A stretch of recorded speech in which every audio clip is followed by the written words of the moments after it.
Hi guys, welcome back to my channel. I'm your host Ramses, and today we have an entrepreneur who loves playing golf. Welcome, Pak Edwin Felder.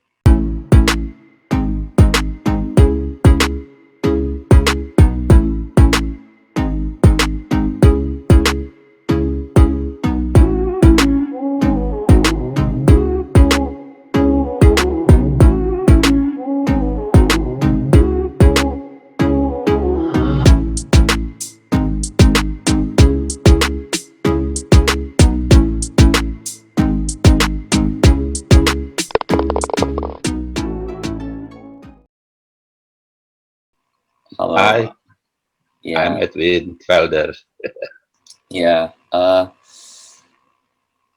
Pak, can you tell us a little bit about yourself and what you do?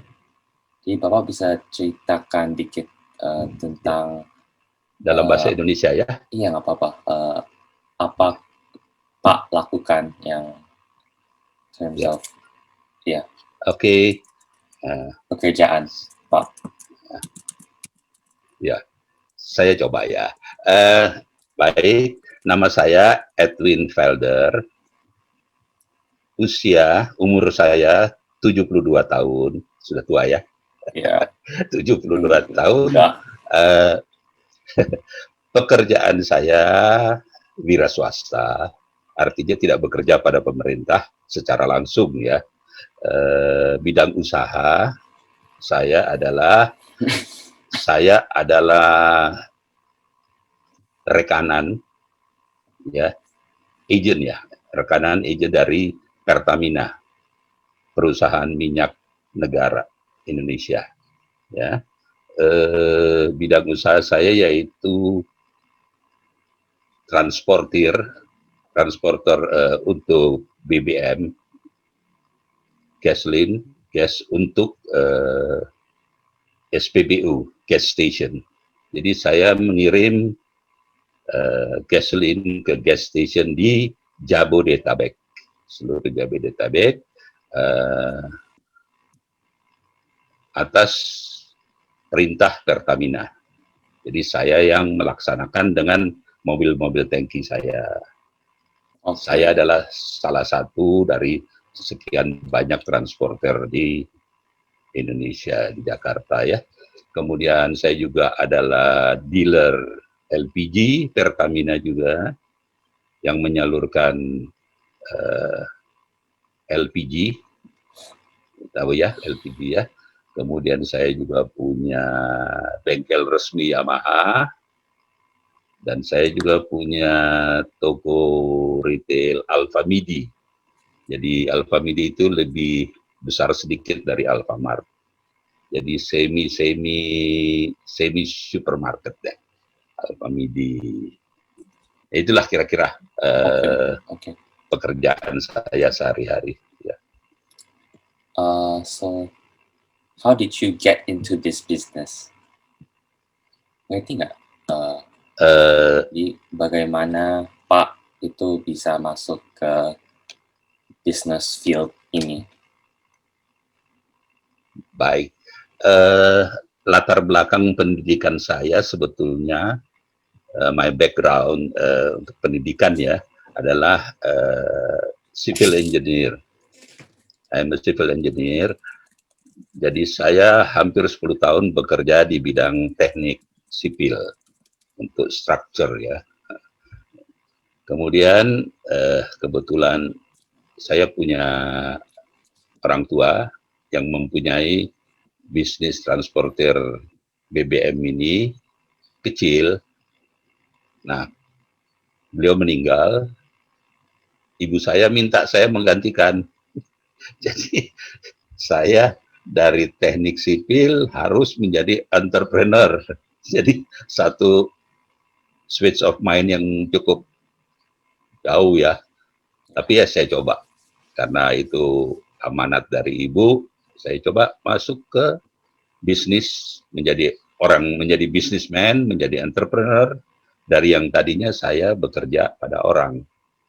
Jadi itu saya masuk ya di Pertamina pertama kali ya sebagai gasoline transporter untuk gas station itu. Dan begitu berlanjut, kemudian saya menjadi LPG dealer dari Pertamina dan terus berkembang. Ya saya kembangkan terus. Kemudian di luar Pertamina adalah saya ikut menjadi bengkel resmi Yamaha dan saya coba buat Alfamidi retail itu, toko retail ya. Itu jadi kalau boleh dibilang itu suatu apa ya, accident. Accident untuk dari bekerja pada orang, kemudian saya terjun menjadi entrepreneur tanpa perencanaan lebih dahulu. Accident lah. Mantap. Begitu. Bapak main golf gak? Ya, saya main golf dari tahun 1980. Oke, ya udah lama. 2000, 2010, 40 ya, tahun lah. Ya, malah lebih lama daripada Ramses di dunia ini. Iya, benar, betul. Ya. Okay. So I believe there are a lot of similarities when it comes to golf and business. Do you? I want to try and hear what you think. Some of your insights on the similarities between golf and business. Similarities? Yeah. Between golf and business. Business entrepreneurship, leadership gitu. In the bahasa ya? Iya, Oke. Saya main golf itu sebetulnya memang sebab masuk sebagai businessman, sebagai entrepreneur. Kalau saya bekerja masih di perusahaan yang lama, di construction itu, pasti saya tidak main golf, karena saya bekerja pada orang. Tapi sebagai seorang entrepreneur, saya perlu melakukan interaksi antara orang-orang, terutama dengan pejabat-pejabat pemerintah, di mana saya mendapatkan pekerjaan dari mereka. Nah, untuk memudahkan supaya bisa mudah komunikasinya, jadi saya ikut golf karena semua pejabat Pertamina yang decision maker itu umumnya mereka golf, semuanya golf. Oke. Nah, jadi saya ikut main golf gitu. Sampai sekarang, dan ya menjadi, memang golf itu banyak unsur fun-nya, di samping sport juga ya. Tetap ada unsur sport, tapi tetap ada unsur fun, dan yang penting kita bisa, relationship kita dengan pejabat-pejabat pemberi pekerjaan itu bisa lebih dekat gitu. Lebih mudah kita berkomunikasi di lapangan golf. Ya. Itu kira-kira kenapa saya ikut golf gitu. Jadi golf itu bisa dipakai untuk berbicara sama orang bisnis yang lain ya? Ya, itu kerjasama kita dengan teman-teman bisnismen yang lain. Kita bisa gampang, kita punya klub, dan klub itu sering kita mengadakan turnamen, kita kumpul-kumpul, seminggu sekali kita minimal kita bermain bersama. Di situ komunikasi menjadi lancar, kita menjadi dekat, dan banyak masalah yang bisa kita bicarakan di lapangan golf. Karena kita bermain golf itu paling sedikit 6 jam satu hari di lapangan golf ya, paling sedikit. Jadi cukup banyak waktu untuk berkomunikasi. Itu kira-kira. Bukannya biasanya 4 atau 5 jam? Ya, karena biasanya lapangan golf di Indonesia itu cukup crowded ya. Jadi kita Oh, kadang-kadang mesti nunggu. iya. Sehingga rata-rata kita kalau 9 hole itu 2 jam. Jadi kalau 18 hole, satu permainan itu 18 hole, itu ada 4 jam, ditambah istirahat, kurang lebih ya 5 jam. Sesudah Oh, itu kita ke clubhouse, kita makan, kita iya. ya bicara-bicara, ngobrol, atau kalau ada turnamen kita nyanyi-nyanyi dengan band atau apa, sehingga bisa 6 sampai 7 jam habis waktunya, Oh, oke, oke. gitu. Iya. Ya, Eh,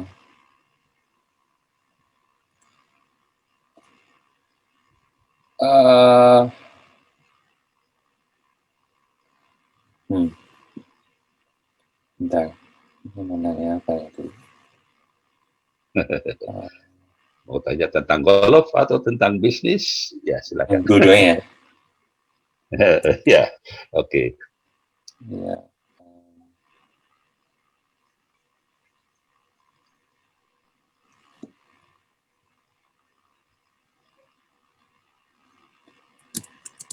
Apa yang mau?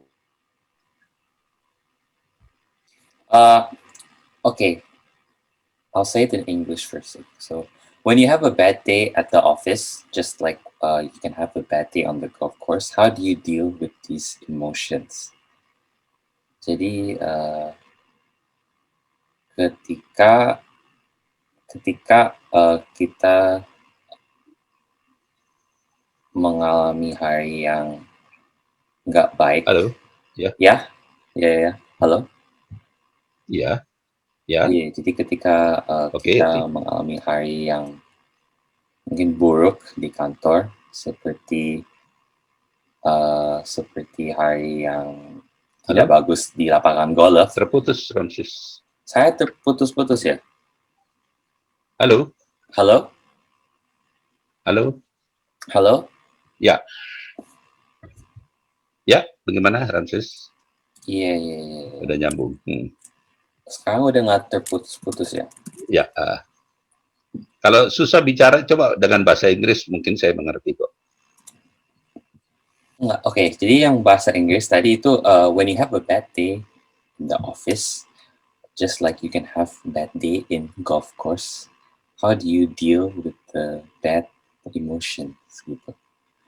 Bad emotion When something bad happen in your business gitu, aha, how do you bagaimana Pak menghadapi emosi yang tidak baik gitu? gitu. Dengan dihubungkan dengan golf juga ya, Ya bisa. bisa ya. Memang permainan golf itu sangat-sangat bagus.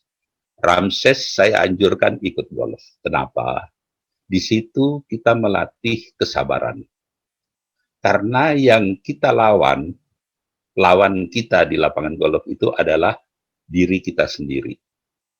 Ya, kita harus melawan diri kita. Itu yang paling susah. Makin kalau kita mendapat ada trouble di lapangan golf, ada hazard, ada apa, bola kita masuk kolam atau apa, pasti kita emosi ya.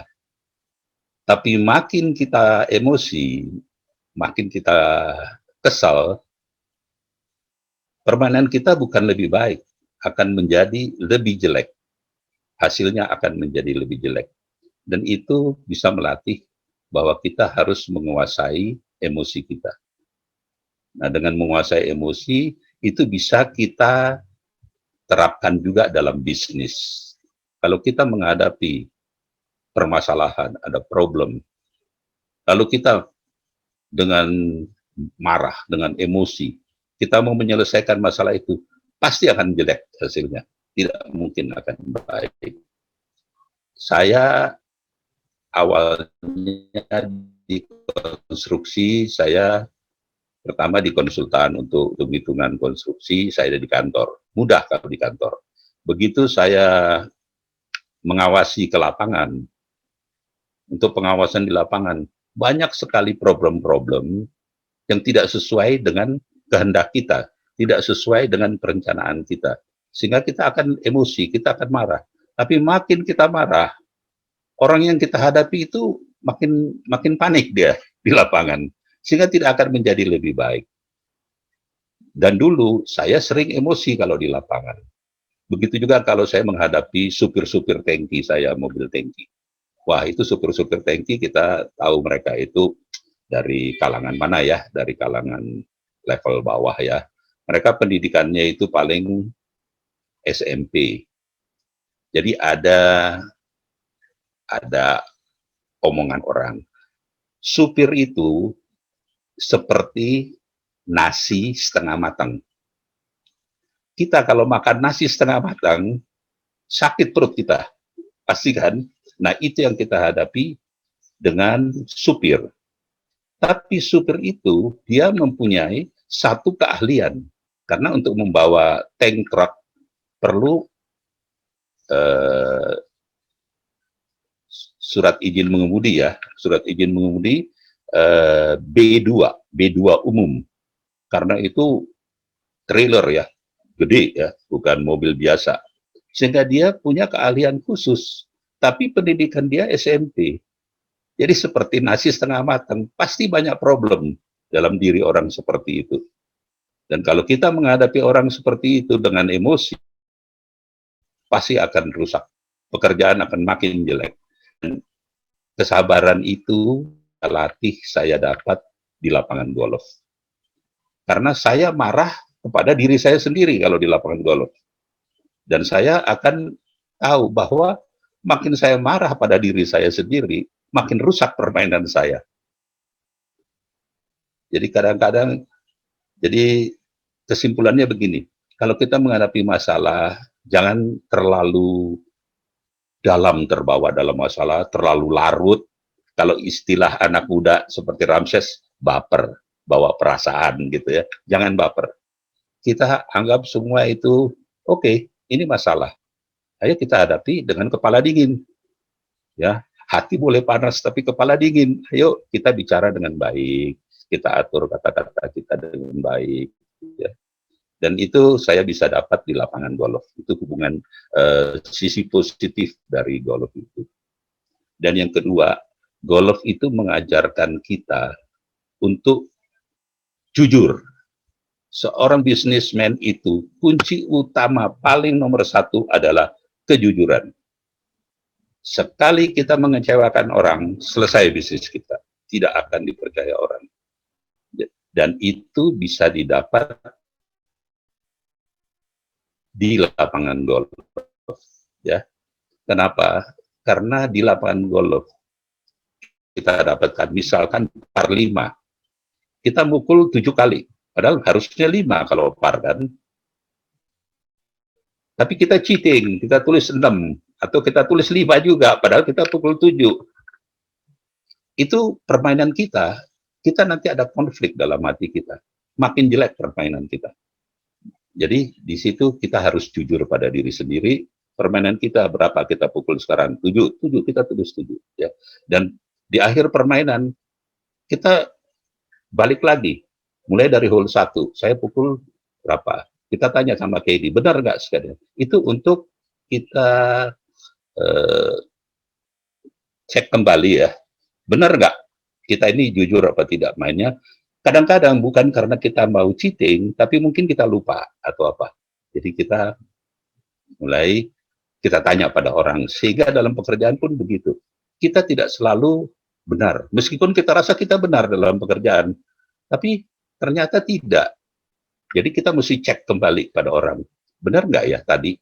Benar nggak ya? Yang minggu lalu saya mengambil keputusan itu benar nggak ya?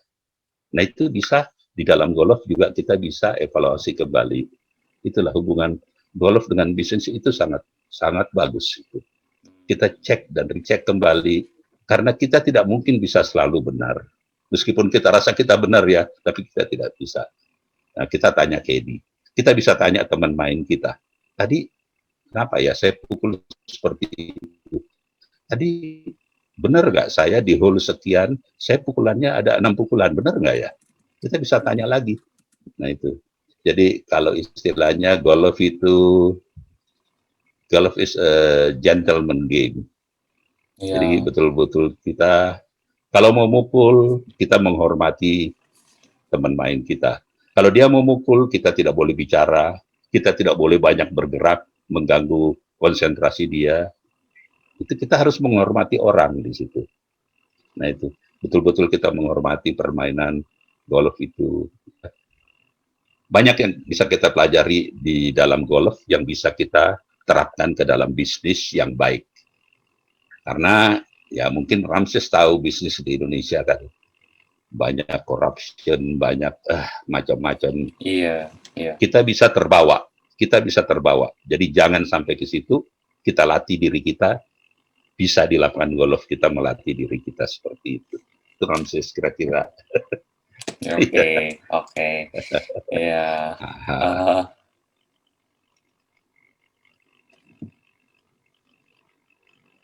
what advice would you Mhm. give to new, to young, like young people that want to become entrepreneur or businessman? Ah. Yeah. Ya, itu tadi yang sudah saya sudah mendahului barangkali ya. Nomor satu, kejujuran. Okay. Itu tidak boleh ditawar. Nomor satu, kejujuran. Dengan kejujuran, kita relationship kita itu bisa kita bangun dengan baik. Sekali kita cheating, selesai. Kita tidak bisa relationship dengan baik. Jadi, selalu jaga kejujuran. Kemudian, kita harus tetap belajar. Jangan pernah bosan belajar. Contoh saya itu umur 40. Orang sudah malas untuk belajar. Karena saya bisnis sudah banyak sekali masalah. Tapi saya tahu kalau saya dulu, my background is a civil engineer. Saya jadi entrepreneur, berbeda sekali. Saya mesti belajar bagaimana supaya bisnis ini menjadi baik. Jadi waktu itu saya ambil S2 saya, jadi saya MBA ya, Master in Business Yeah. Administration. Jadi saya waktu itu di Indonesia hanya ada di IPPM,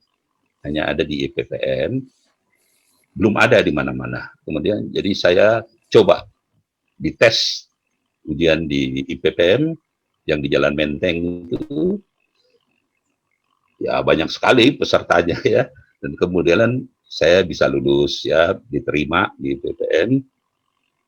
Dan bayangin dengan kesibukan yang begitu banyak pekerjaan saya mau harus untuk belajar lagi, belajar manajemen.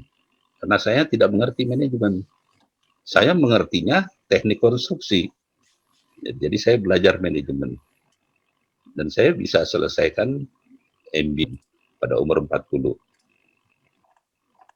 Dan ada beberapa teman yang masih melanjutkan S3 sebagai doktor, tapi saya pikir untuk kita ya businessman, entrepreneur, untuk menjadi dokter itu kan penelitian ya. Kita banyak mungkin ke lab atau penelitian, bikin buku, nulis buku. Saya pikir tidak perlulah sampai S3. Kita cukup S2, kita mengetahui dengan benar manajemen itu seperti apa. Jadi pertama, jujur bahwa kita harus tetap ilmu di bidang yang kita tekuni itu harus kita belajar secara formal ya. Bukan kita bergaul dengan teman-teman sudah mendapatkan ilmu. Ada ilmu tetapi itu bukan ilmu yang saya maksud kita belajar secara formal. Jadi kita formal, kita mendapatkan suatu landasan ilmu di mana kita bisa mengembangkan bisnis kita. Jadi itu ada dua yang paling pokok ya. Yang ketiga tentunya ya kita harus tekun, rajin, jangan malas. Kalau kita malas, kadang-kadang kita ini entrepreneur, kita yang punya, kita mau bangun jam 10, pagi, jam 11 pagi, kita mau tidur jam 2 malam, terserah kita. Tapi itu akan berdampak pada pekerjaan kita. Pasti nanti di kantor, karyawan kita pun akan melihat, bos aja datangnya jam 12 siang. Ya udahlah, kita kerja sembarangan. Jadi kita meskipun itu bisnis milik kita tetap harus tekun, harus rajin. Iya. Tidak boleh males-malesan, saya mau datang jam 9, jam 10, nggak ada yang tegur. Wah, itu udah susah kalau begitu. Ya, jadi jujur, tambah ilmu tetap, rajin, tekun. Kadang-kadang kita banyak dapat masalah, kita sudah mau, kita bail out aja dari bisnis itulah, males ini, nggak ada ini. Jangan dulu. Waktu kita mau masuk bisnis itu, pasti kita sudah hitung kan, wah ini bagus. Tapi kenapa kok tiba-tiba ada masalah, Anda mau bail out? Jangan. Tunggu dulu, lihat dulu. Jadi jangan cepat putus asa, maksudnya. Hadapi masalah, gitu. Ya, jangan lari dari masalah. Jangan lari dari masalah, kita hadapi itu. Okay, so Yeah. that would be it for today. I would like to thank you, Yeah. Pak Edwin, for coming Okay, to my Ramses. channel.